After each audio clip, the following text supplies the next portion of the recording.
आज आम राज्य माइंड संघ तरफ गोटे डिमांड रखीचु जे वकफ बोर्ड बिल कौन आ वकफ बोर्ड बिल विरोध में कि सपक्ष आम कौन कर डाटा नहीं कि आम आज सब हाजर करछु। कटक सबू बस्तीर मुरब्बी मान को डाकिछु। कटक नहीं जाजपुर केन्द्रापड़ा जगतसिंहपुर सबू मुरब्बी माने खाली आछंती। मुरब्बी माने बसी गोटे डिस्कसन पॉइंट रे आसबू जे आम फर्दर कौन करूँ जे वेदर आम प्रोटेस्ट करूँ कि रैली करूँ कि सरकार को आम ग्रीवेन्स केमिति जनइबू जे आम ए बिल रे दुखित अच्छु।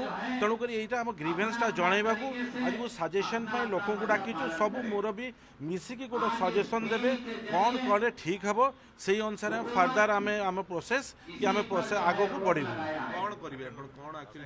देखो आम ऑलरेडी बिल पास हो गला तेणु कृषक बिल भी रिटर्न आसी तेणु ये क्षेत्र में आम चेष्टा करूँ आम प्रधानमंत्री को रिक्वेस्ट करूँ प्रेसिडेंट ऑफ इंडिया को रिक्वेस्ट करूँ जे बिल को रिकनसीडर करा जाऊ। जदि कौन पदक्षेप न हुए तो नेचुरली आम सुप्रीम कोर्ट रे जमी समस्ते केस फाइल करछंती आम मिसिकी केस फाइल करूँ जहाँ आज डिसाइड हम समस्ते मिसिकी सही स्टेप आम ग्रहण करूँ।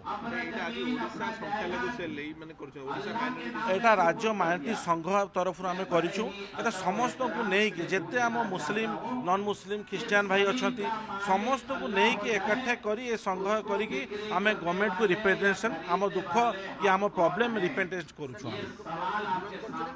देखो आम नेचुराली समस्ते बिल किसी पॉइंट को विरोध करूँ आम विरोध को आम जाहिर करने को आज एकत्रित हो केबे भी सपक्ष आम आसी न था तेणु आम नेचुराली किसी पॉइंट को विरोध करूँ से पॉइंट आलोकपात करने को आम आसीचु।